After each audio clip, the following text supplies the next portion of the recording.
Gentileza, abra a sua Bíblia em Gênesis capítulo 28. Gênesis 28.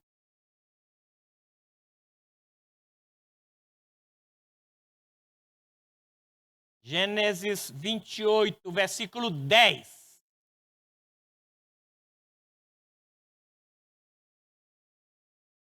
Gênesis 28, 10.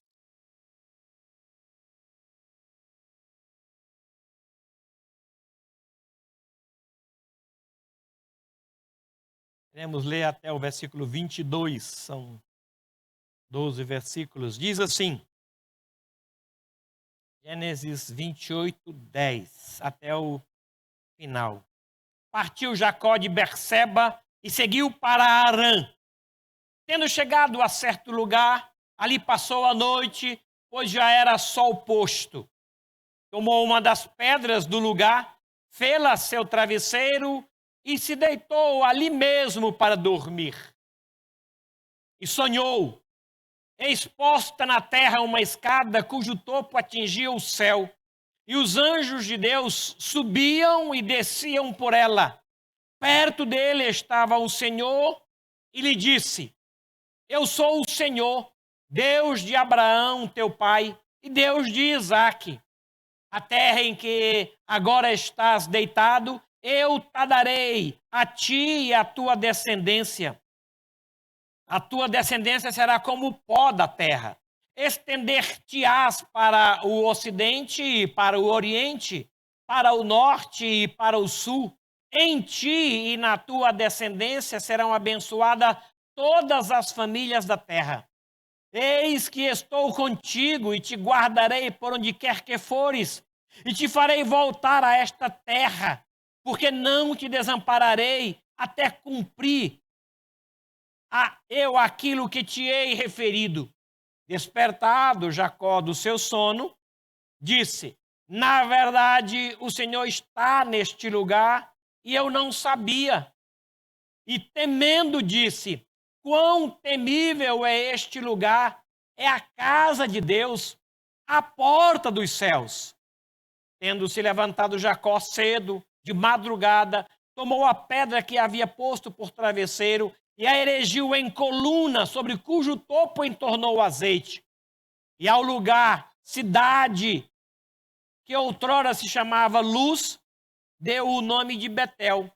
Fez também Jacó um voto dizendo: Se Deus for comigo e me guardar nesta jornada que empreendo, e me der pão para comer e roupa que me vista, de maneira que eu volte em paz para a casa de meu pai, então o Senhor será meu Deus, e a pedra que erigi por coluna será a casa de Deus, e de tudo quanto me concederes, certamente te darei o dízimo. Apenas até aqui. Senhor, Tu és o Deus desta igreja, o nosso Senhor e o nosso Salvador. Nos enviastes o Teu Espírito para morar conosco, e esse Espírito nos conduz às Tuas verdades.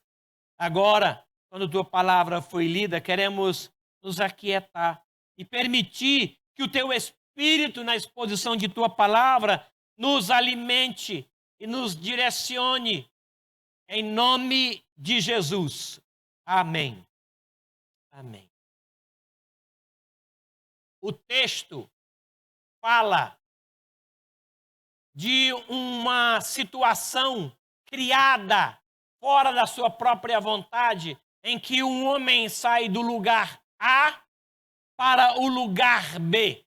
O lugar A para este homem significava segurança, conforto. Era um lugar que ele chamava de minha casa ou casa de meu pai. Havia ali compreensão, amor, porque era uma família. Mas havia as coisas ali próprias de uma família. Havia atrito entre irmãos, havia divisão, havia incompreensão. E ele sai do lugar A para o lugar B. O lugar B para ele era um futuro incerto, inseguro, um novo começo ou um recomeço em que ele não tinha nenhuma garantia. O medo tomava conta dele, porque aconteceu alguma coisa no lugar A que não foi planejado por ele. E esse atrito no lugar A tornou-se insustentável, a ponto de ele precisar sair do lugar A para o lugar B. E ele vai, então, inseguro, vai sozinho, vai cheio de medo, sem saber o que iria acontecer. Mas ele vai entre o lugar A, seguro, e o lugar B, incerto, Deus aparece. Aqui nos diz o texto que o Senhor apareceu para ele no meio entre o A e o B. Ele chega cansado, dorme e o Senhor aparece. Ele não sabe o que vai ser lá no lugar B e o Senhor aparece. Ele não sabe se vai se dar bem e o Senhor aparece. Depois de lutas e atritos no lugar A, o Senhor aparece.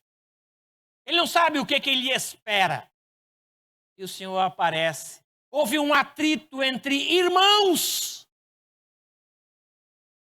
e o Senhor aparece.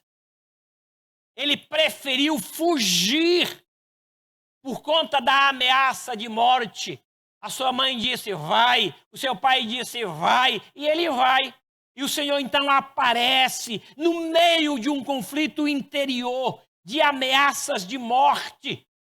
O seu irmão disse, vai chegar o dia do luto por meu pai e eu mato meu irmão.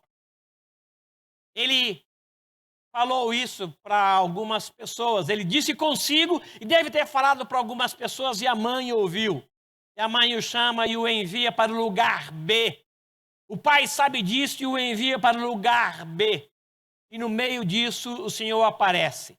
Jacó seguia para uma experiência nova, ainda não vivida, e chega a um lugar chamado Luz. Depois de um dia cansativo de caminhada, de uma viagem que não foi programada. Ele não programou, não era férias, era uma fuga. Ele vai para salvar a própria vida, no seu próprio entendimento ele vai. Agora, longe da família,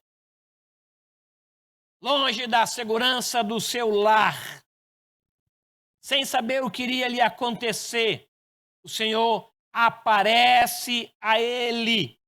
O sol estava se pondo. Jacó, cansado, pega uma pedra do lugar, faz o seu travesseiro e dorme ali. E ele teve um sonho. Sonhou com Deus. Sonhou com coisas de Deus. Sonhou com anjos.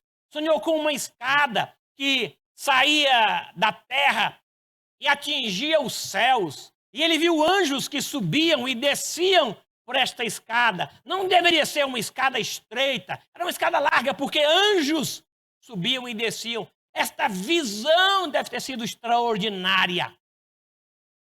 E ele ouviu Deus falar com ele no sonho.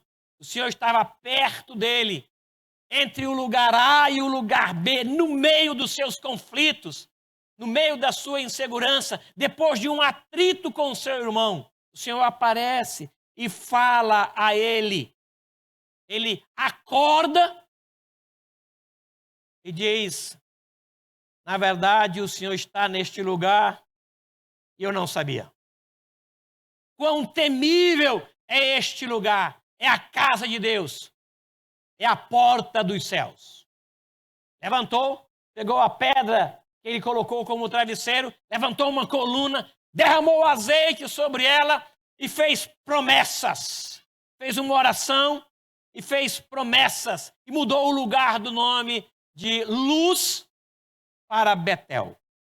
Eu queria tirar dessa história algumas aplicações para nós, porque é provável que alguns de nós, como Jacó, tenhamos feito alguma coisa dito alguma coisa ou não feito alguma coisa que nós precisamos, sem programar, sair do lugar A para o lugar B, numa insegurança tremenda, um atrito que aconteceu entre irmãos, que fez com que eles anoitecessem e não amanhecessem. E o que Deus tem para nos dizer sobre isso? A primeira verdade extraída do texto é que ele fala de um sonho. Fala de um sonho. Sonhar com o céu, sonhar com anjos, sonhar com portas abertas. Eu não sei se você já teve essa experiência ao longo da sua vida de sonhar com o céu. Quem já sonhou com o céu, levanta a mão. Sonhar com o céu. Que coisa boa.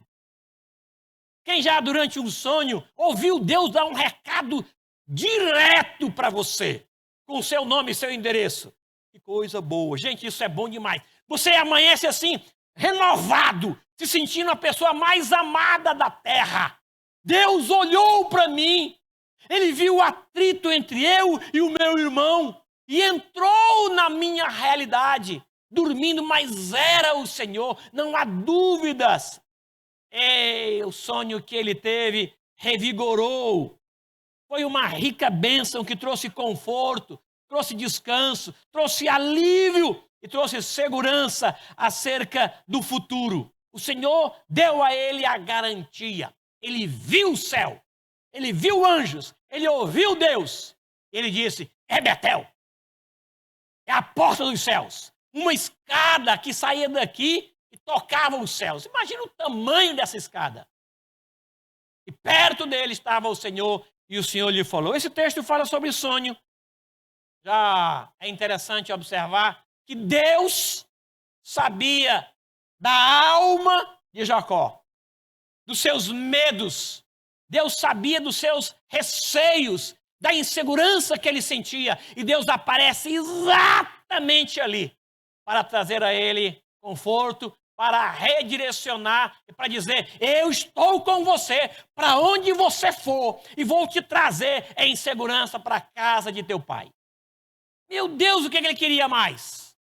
Está coberto com a presença do Senhor e a bênção do Senhor. O que poderia dar errado? Ele teve um sonho.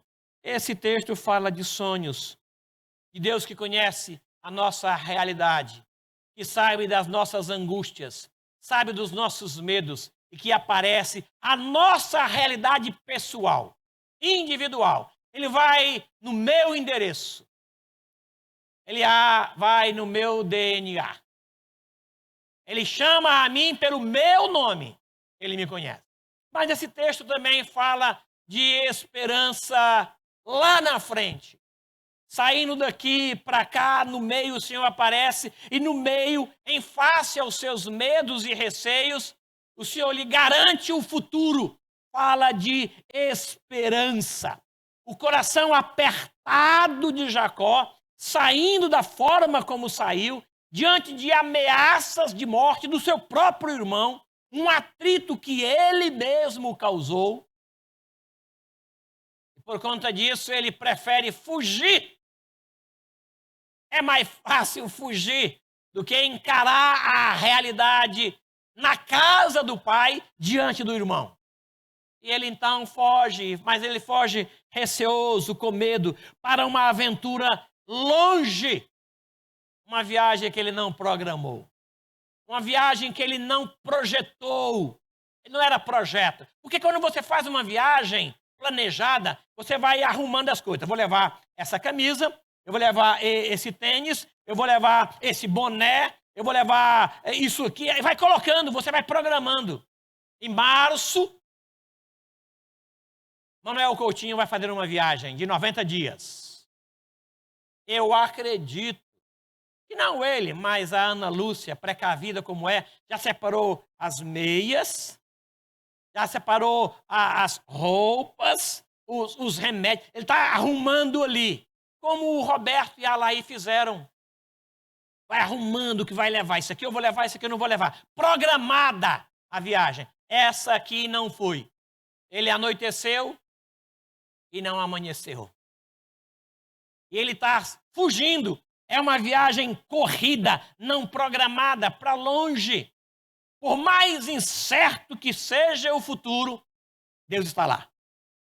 Deus está aqui no lugar A, está aqui no lugar B, mas está no meio. E no meio, entre uma angústia e outra, Deus aparece e causa a ele alegria.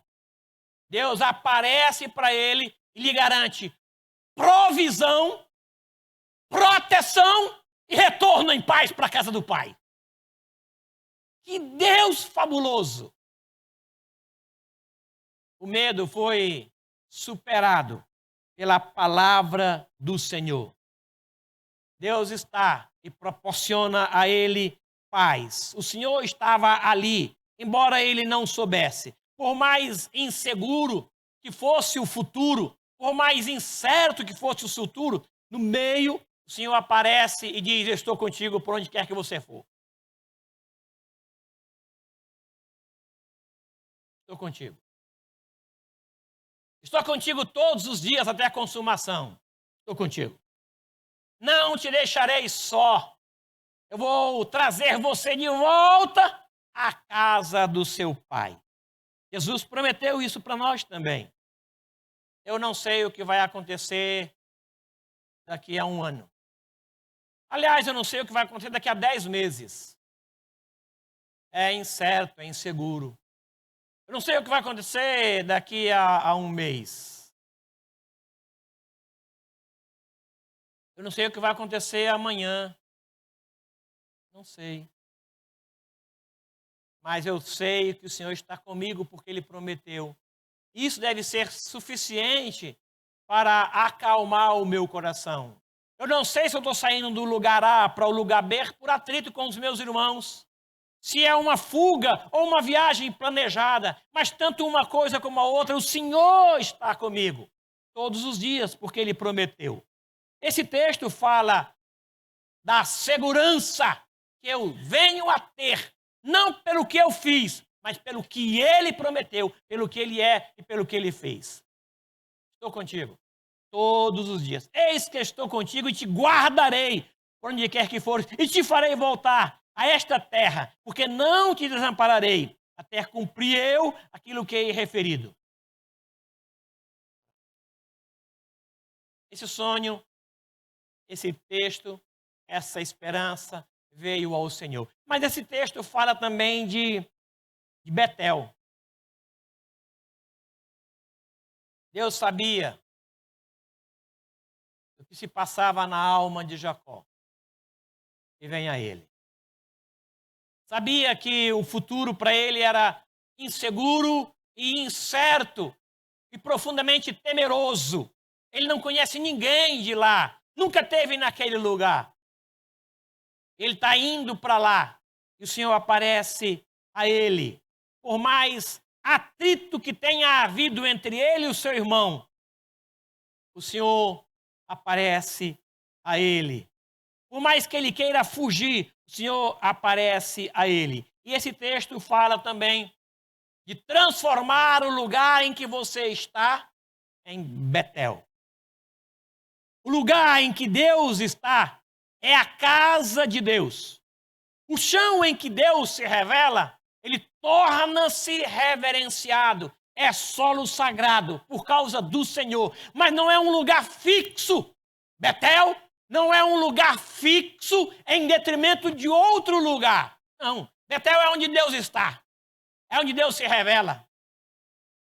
Não existe lá em Israel uma placa dizendo Deus está aqui e não ali. Betel não é um lugar geográfico. Não é um endereço que você encontre no WhatsApp. Põe aí no Waze, Betel, onde que é? É aqui. Betel é entre os meus medos.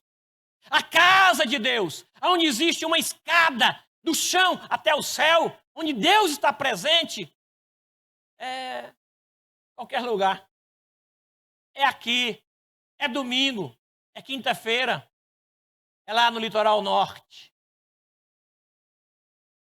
é no Iraque, é em Goa. Deus estava em Goa e o Robertinho não sabia disso. estava no patchwork e a Laí não sabia. Betel não é um lugar fixo. Deus não se limita a um lugar fixo em detrimento de outro. Ele não está aqui nesta igreja e não na praça. Não. Não venha aqui achando que Deus está somente aqui por ser igreja. Não. Não é um espaço fixo, Betel. Muito embora, quando ele retorna, Deus diz para ele, vai lá e levanta um altar. E ele faz isso. Eu acho que é no capítulo 35. Ele vai lá e ele levanta naquele lugar, conforme ele havia prometido. Levanta o altar. É isso mesmo, 35. Mas não é um espaço fixo. Onde é que eu devo adorar? Porque os nossos pais disseram que era em Samaria. Mas vocês estão dizendo que é em Jerusalém. Jesus disse o quê? Lá, aqui, em qualquer lugar. Porque importa é que os seus adoradores o adorem em espírito e em verdade. Pode ser debaixo da árvore. Pode ser numa praça. Pode ser na sua sala de estar. Pode ser. Pode ser no seu carro enquanto você dirige. Próximo do fogão enquanto você cozinha. Qualquer lugar pode ser Betel. Não precisa procurar Betel como espaço físico, porque você não vai encontrar. Não existe. E é interessante observar esse aspecto. Temível é este lugar. Não há uma placa lá dizendo isso. É aqui.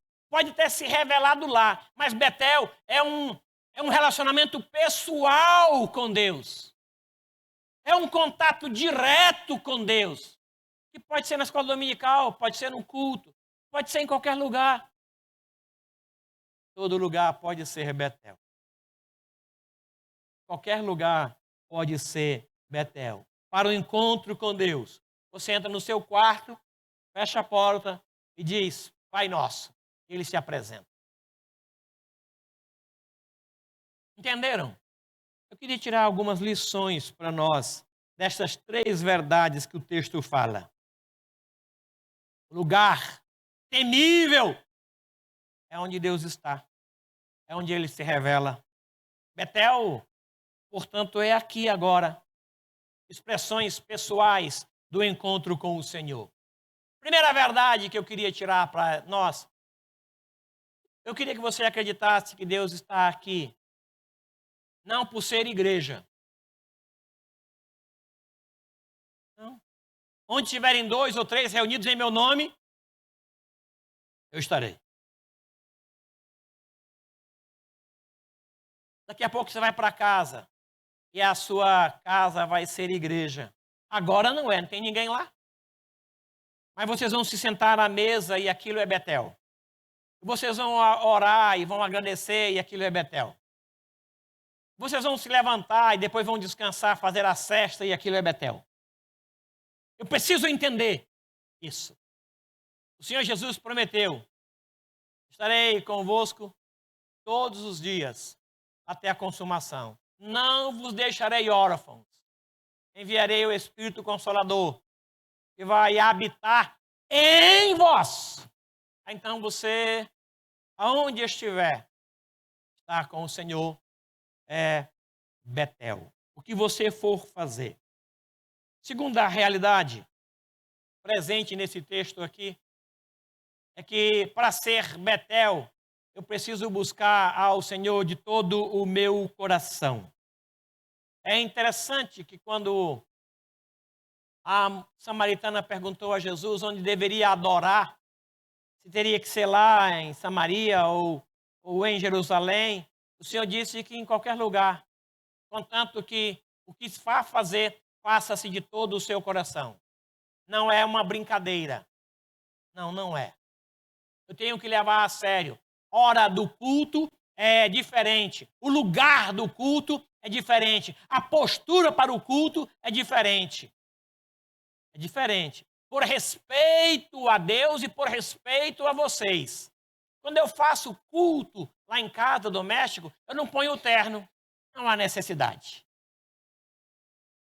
Não precisa. Agora vamos Vamos pedir à nossa irmã Elizabeth Viana que faça isso. Mas com vocês é diferente. Esse lugar é temível por causa do Senhor e do propósito que nos reúne aqui.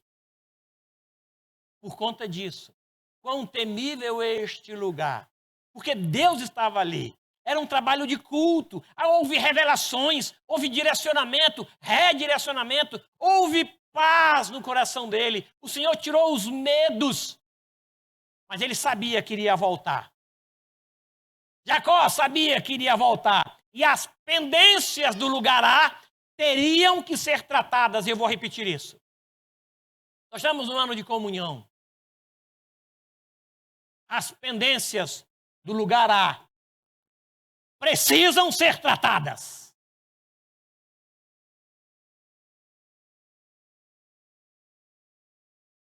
Eu não sei quantos de vocês estão em pendências. Não sei. Não sei que valor você dá para a paz entre irmãos. Jacó saiu fugido por um erro que ele cometeu. Fez coisas que não precisavam ser feitas. Disse coisas que não precisavam ser ditas. E houve então uma cisão. E por conta da cisão houve ameaça de morte. Ele precisou sair daqui. E o Senhor disse: eu vou te levar de volta à casa de teu pai. 20 anos depois ele retorna. Com medo ainda, inseguro ainda. O Senhor aparece a ele, confirma bênçãos. Coloca uma marca nele. Lembra lá do Jaboque? Coloca uma marca nele. Ele entra, acerta-se com seu irmão. Agora está em paz. É interessante que depois do acerto, ele não continuou com o irmão. Não. O irmão foi para Seir, ele foi para outro lugar chamado Sucote. E depois ele retorna a Betel. Depois do acerto com o irmão, ele constrói uma casa em Betel. Curve sua cabeça, por favor, por gentileza. Ao buscar o Senhor, busque de todo o coração. Acredite que Ele está aqui, está com você. É temível o lugar por causa do Senhor. É terra santa por causa do Senhor. Aqui é diferente porque é culto, o propósito é outro. É diferente. Mas aonde você estiver, pode ser Betel. Porque Ele fez de você morada. Você é membro do corpo. Isso é para se temer mesmo. Isso é para se pensar mesmo. O que você fizer, o que você falar. Como é que estão os seus relacionamentos? Se você souber de um fato que causou cisão, separação, divisão, atrito, acerte-se. Acerte-se. Vá a teu irmão. Se não está bem, vá a teu irmão. O Senhor valoriza isso mais do que oferta. Valoriza isso mais do que Santa Ceia. É por isso que ele diz: examine-se, pois, o homem. Domingo teremos Santa Ceia. Você tem uma semana para se examinar e para acertar. E assim participar. Ao trazeres a tua oferta, lembrares que tem alguma coisa ainda em pendência no que tange a relacionamento, deixa a oferta, acerta, vem e faz a oferta. Olha como Deus resolve isso. Às vezes, relacionamentos conjugais em atritos, não acertados. Eu quero orar por você. Senhor, quão temível é este lugar. É Betel. É casa de Deus. Eu quero agradecer, porque Betel pode ser em qualquer lugar. O Senhor tem interesse nos nossos relacionamentos com os irmãos. O Senhor tem interesse no nosso relacionamento contigo. E o Senhor nos chama a um contato íntimo e pessoal. E o Senhor faz revelações pessoais, individuais, que têm o nosso endereço, o nosso DNA. Bendito seja o Senhor que nos chama a esse relacionamento. Abençoe, Senhor querido, esta igreja. Abençoe os relacionamentos entre os irmãos. Se houve alguma coisa que causou cisão, dá-nos coragem para admitir e procurar acertar. Antes que venha o grande dia do Senhor. Perdoa-nos os erros que cometemos, nossas falhas. E ajude-nos, ó Deus, a refletir a glória do Senhor. Em nome de Jesus. Amém.